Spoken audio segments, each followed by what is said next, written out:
साडा एक दरख्त तोड़ के पान के काम मार के वो तो बड़े खुश हो रहे थे इंडियंस बिकॉज वो झूठ की बुनियाद पे नैरेटिव सी और मजे की गल है Indian media lapped it up so called Indian media. और अब भी देखें the silence of the lambs अभी जो मुसलमानों के साथ हो रहा है, अभी इतना लाखों का डेमोन्स्ट्रेशन हुआ है उधर दिल्ली में, एक खबर नहीं आई।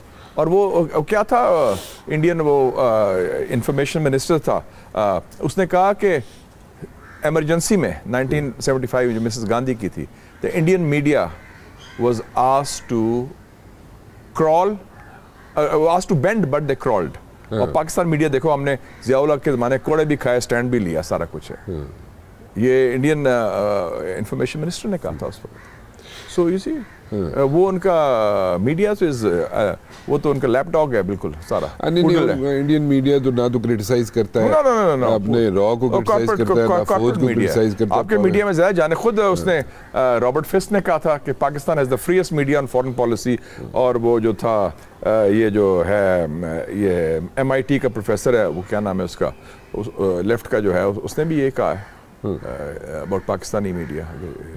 अच्छा, ये जो कुछ हुआ टोरंटो में, the raw operation went wrong, ऐसे से फड़े गए सारे। नहीं, रॉ द सी के they were doing state terrorism in the against their own people.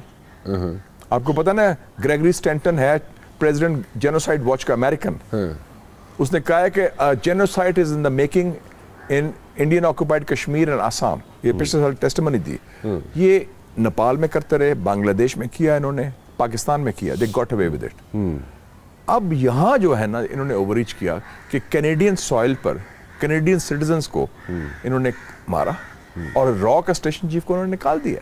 You can see that रॉ का station chief has been out of it. तो ये बड़ी सीरियस बात हुई है कि पहली दफा India has been caught with the pants down, expose हो गया इंडियन स्टेट टेररिज्म।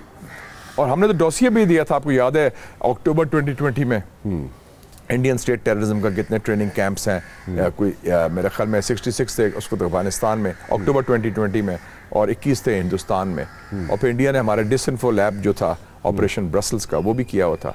हमारे खिलाफ तो कैंपेन करते रहते हैं, तो हमें भी मौसर जवाब देना चाहिए था। अब भी मैं चाहता हूँ कि इसका ज़रूरी एक सस्टेन कैंपेन हमारी तरफ से भी होना चाहिए, counter exposing India for real कि ये हिंदुत्व का चेहरा है।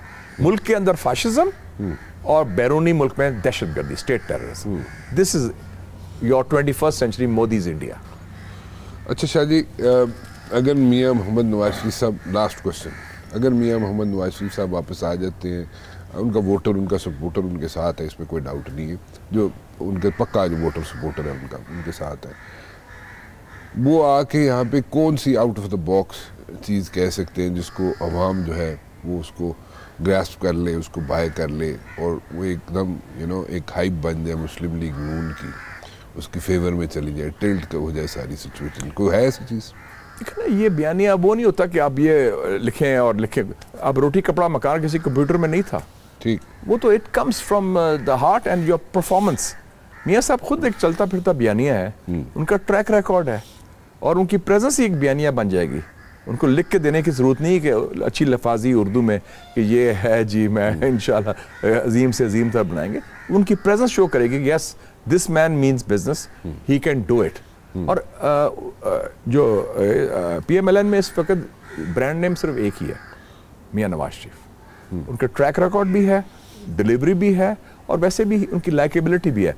सॉफ्ट स्पोकन है, मासूम चेहरा है, लाइकेबिलिटी है, तो मिलेंगे, हाथ कंधे में रख दिया और पोलाइटली बात की, puts you at ease, even कम शम ना हुए फिर भी, लेकिन वो होता है कि एक लाइकेबिलिटी फैक्टर है। ही कनेक्ट्स विद द पीपल, वो एक कनेक्टिविटी है।